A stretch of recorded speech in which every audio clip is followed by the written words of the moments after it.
got so much motherfucking design on right now. Bring it down, bring it back, make it clap. I got 3 old thoughts on the wall, wearing that damn bitches up a lot, and you know.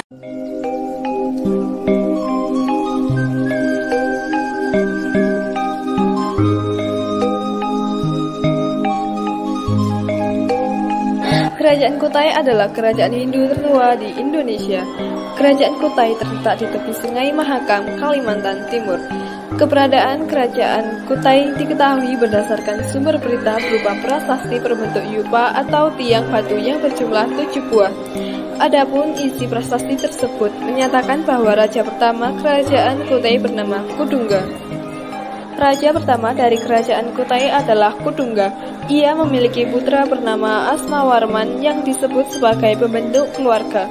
Setelah meninggal Asmawarman digantikan oleh Mulawarman. Penggunaan nama tersebut membuktikan bahwa telah masuknya pengaruh ajaran Hindu dalam kerajaan Kutai. Dari sumber berita yang ditemukan yaitu berupa prasasti yang berjumlah 7 buah yang berisi pernyataan bahwa raja pertama di kerajaan Kutai adalah Kudungga.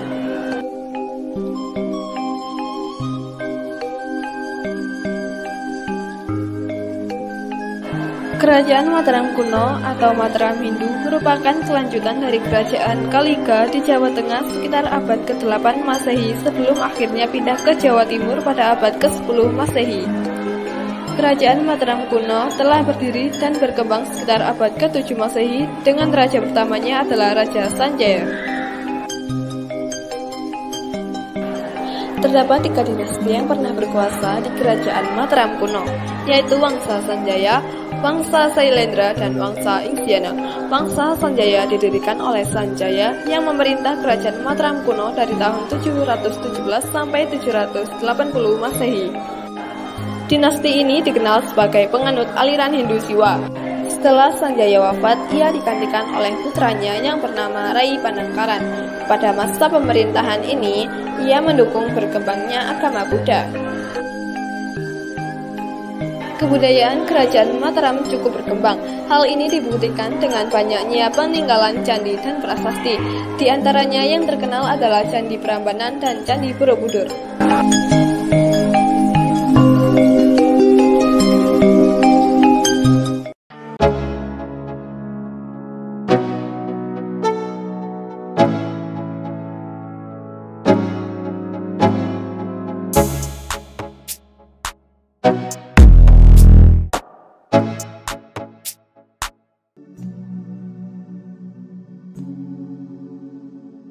Kerajaan Sriwijaya merupakan kerajaan terbesar di Pulau Sumatera. Buktinya adanya kerajaan Sriwijaya dilihat dari prasasti kedudukan bukit yang bertahun 682. Lokasi kerajaan yang sampai saat ini dipercaya adalah pantai timur Sumatera.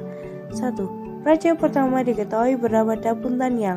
Masa pemerintahan raja ini tidak diketahui dengan pasti kapan berakhirnya.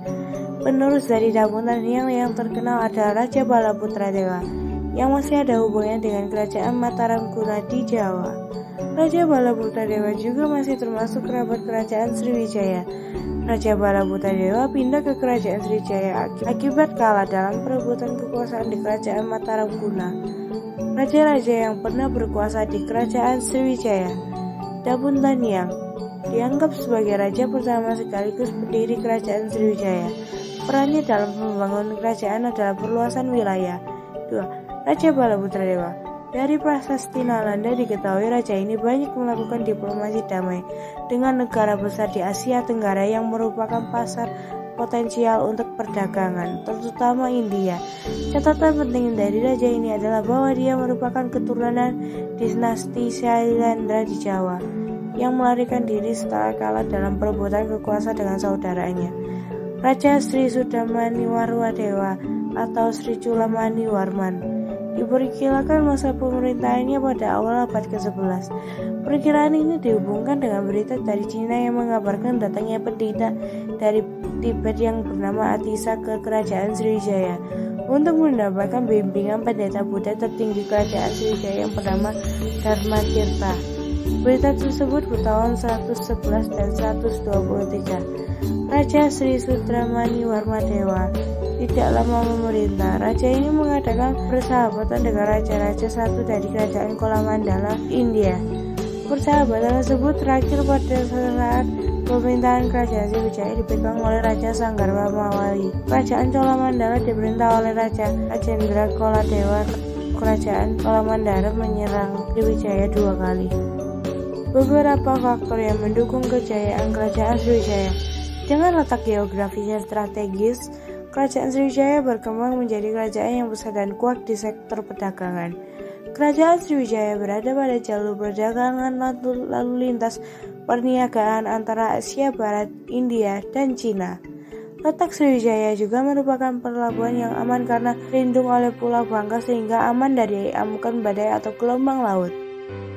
Peninggalan Kerajaan Sriwijaya. 1. Prasasti Kedukan Bukit. 2. Prasasti Kota Kapur. 3. Prasasti Telaga Batu. 4. Prasasti Karangberahi. 5. Prasasti Palas Pasemah.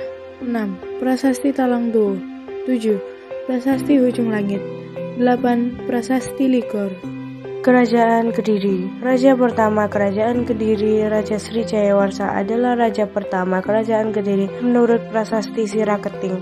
Ada 3 raja Kediri yang paling terkenal, yaitu 1. Raja Bhimeswara. Raja Bhimeswara telah memerintah kerajaan pada tahun 1115 hingga 1130. Raja Bhimeswara dikenal sebagai seorang raja yang banyak dikagumi oleh banyak orang karena karya sastranya yang dibuatnya. 2. Raja Jayabasa. Raja Jayabasa merupakan raja pemerintahan kerajaan Kediri pada tahun 1130 sampai 1160. Jayabasa terkenal sebagai raja yang sangat bijaksana sehingga ia berhasil mengantarkan kerajaan Kediri menuju puncak kejayaannya. Kebijaksanaannya terkenal karena ia telah menegakkan hukum secara adil dan tegas, baik untuk masyarakat kecil hingga petinggi elit kerajaan. 3. Sri Kertajaya. Sri Kertajaya merupakan raja terkenal dari kerajaan Kediri sebelum kerajaan Kediri jatuh diserang oleh kerajaan Singasari. Raja Kediri yang memiliki gelar Sri Maharaja Sri Sarweswara Triwikramawatara Anindita Srenggalancana Dikjaya Utunggadewa sangat terkenal karena kekejamannya dan mewajibkan rakyat untuk selalu menyembahnya. Kehidupan masyarakat Kerajaan Kediri. 1. Untuk mata pencarian utama masyarakat Kerajaan Kediri adalah bercocok tanam dan maritim. 2. Masyarakat Kerajaan Kediri menganut agama Hindu. Peninggalan Kerajaan Kediri. 1. Situs Tondong Wongso. 2. Arca Dewa Siwa Caturmuka. 3. Prasasti Siraketing yang menjelaskan pemberian hadiah kepada rakyat oleh Raja Jayawarsa. 4. Tulungagung dan Kertosono yang berisi masalah keagamaan yang ditulis Raja Bhimeswara. 5. Prasasti Ngantang yang menjelaskan pemberian hadiah pada rakyat Ngantang. 6. Prasasti Jaring menjelaskan Kepuwaruga dan Tikus Jinada. 7. Prasasti Kamula menjelaskan keberhasilan Raja Kertajaya memerangi musuh di Katang. Dan keruntuhan Kerajaan Kediri. Kerajaan Kediri diberikan runtuh pada tahun 1222 ketika masa pemerintah Raja Kertajaya. Raja Kertajaya dianggap sebagai sosok yang sangat kejam yang mengklaim hanya Dewa Siwa yang dapat mengalahkannya. Kertajaya dianggap telah melanggar agama dan memaksa Brahmana untuk menyembah Kertajaya layaknya dewa. Melalui perlindungan Ken Arok, para Brahmana kemudian mendukung Ken Arok untuk melakukan pemberontakan yang dikenal sebagai Perang Ganter. Keberhasilan Ken Arok membuat Kerajaan Kediri mengalami keruntuhan untuk selanjutnya menjadi kekuasaan Tumapel atau Kerajaan Singasari.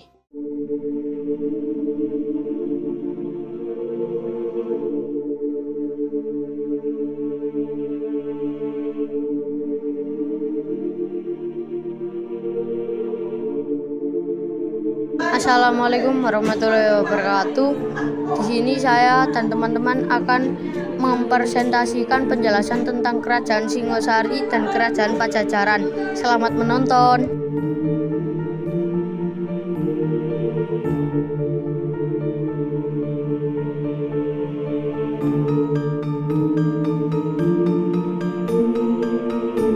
Aktivitas kehidupan masyarakat pada masa Hindu-Buddha.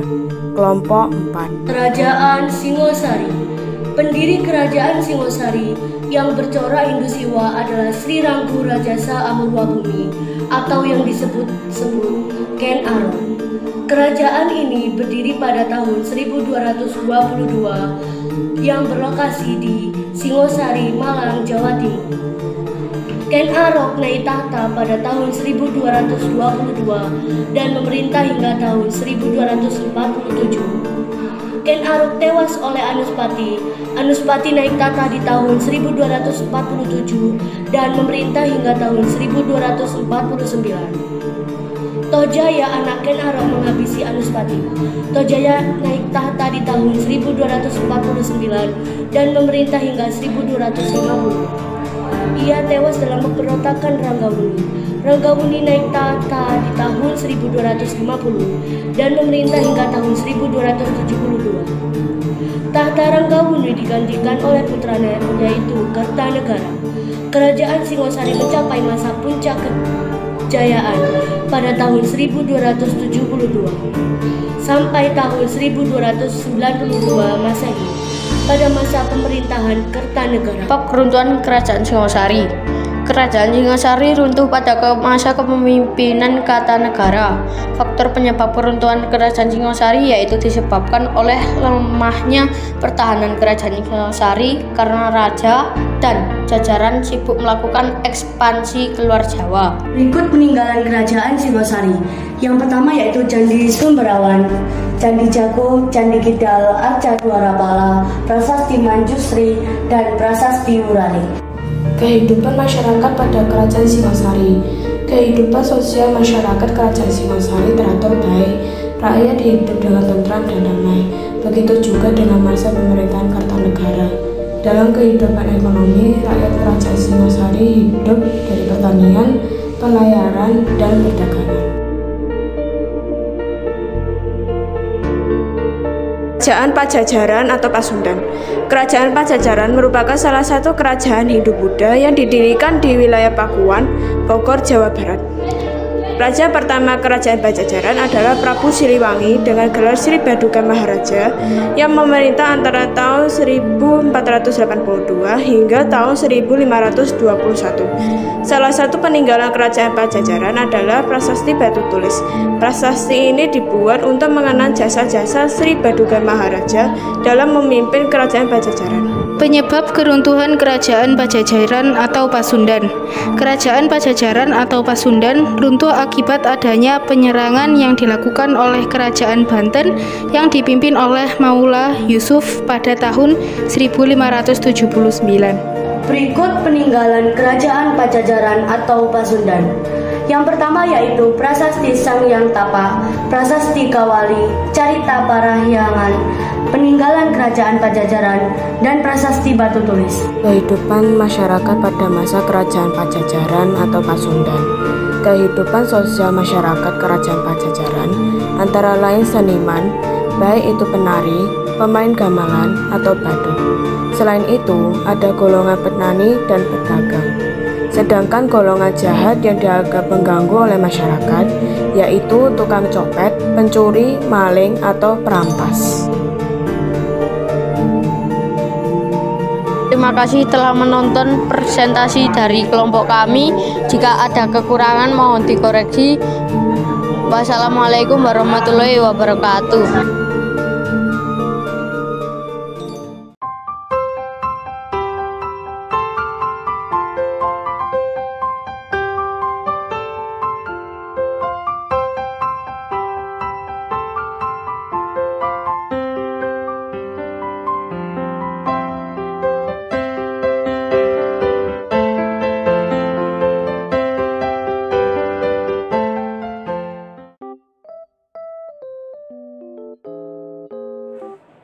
Kerajaan Majapahit merupakan kerajaan Hindu-Buddha terbesar di Indonesia yang berdiri pada abad ke-13 hingga abad ke-16. Wilayah kekuasaan Majapahit mencapai hampir seluruh Nusantara. Majapahit didirikan oleh Raden Wijaya pada tahun 1293, seorang menantu dari Kertanegara, raja terakhir Singhasari.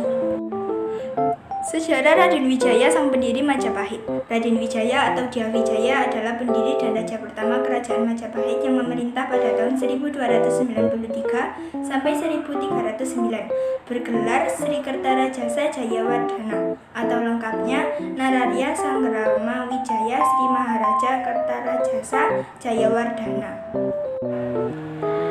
Peninggalan kerajaan Majapahit diantaranya yaitu Candi Jabung, Situs Trowulan, Candi Bajang Ratu, dan Candi Wringin Lawang.